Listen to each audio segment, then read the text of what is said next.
station on 2. I'm Don Pettit, and I'm on the International Space Station. I'm one of the lucky guys that get to fly in space.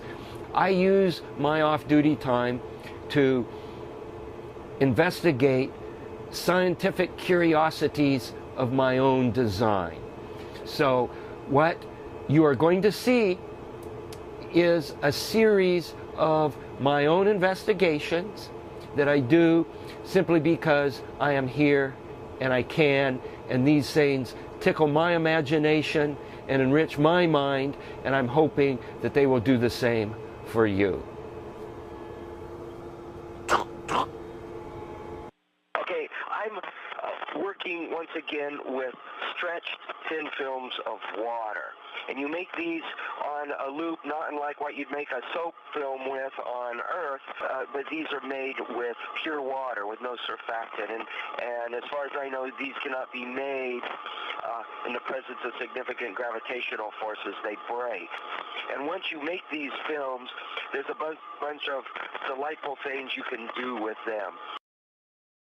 I'm going to oscillate a little bit. Look at that. Really some wild things you can do. And that's because these films are thick compared to a soap film. And there's more mass in the film, and you can get this inertial mass moving in a weightless environment.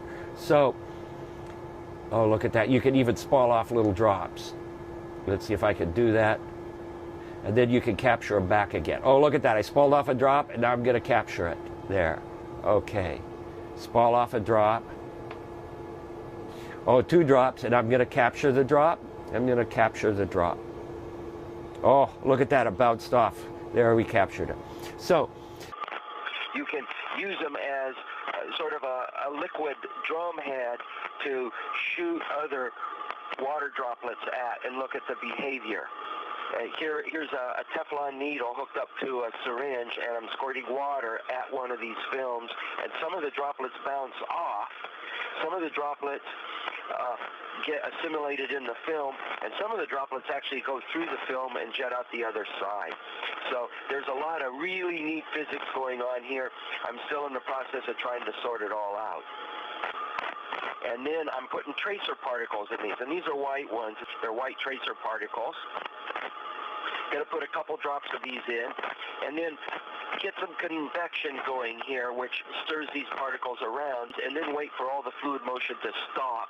So here we have a stationary pattern, and I'm taking the soldering iron that we have on Space Station, and I'm putting that tip close to the wire frame, and it adds a heat source, and that heat source changes the surface tension next to the wire, and the surface tension forces then get in a tug of war, and they incite this convection, the fluid motion that you are seeing here. And this is known as Marangoni convection. Now notice the direction of the convection here. It's going from the center of the film to the edge of the wire where the heat source is. And we will see something really neat here. It looks just like the other one, but it's significantly different.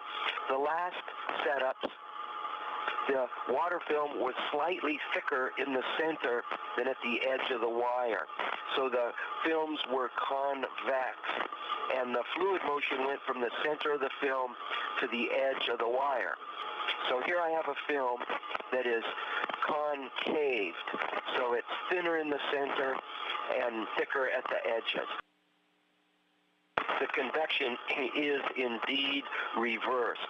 So here we see an example of Marangoni convection where you have a convexed fluid surface and the fluid goes from the heat source away. When we had a convex surface, it went towards the heat source. Now watch this. This was a really interesting example. Look at the violent nature of that convection. And now we're going to actually touch the tip of the soldering iron to the fluid film itself. And again, look at the intensity of the convection that results from that. This one seems to be kind of stuck closed. Let me just let go of this and see what happens.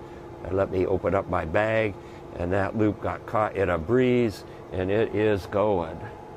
We have pretty good air circulation here on station.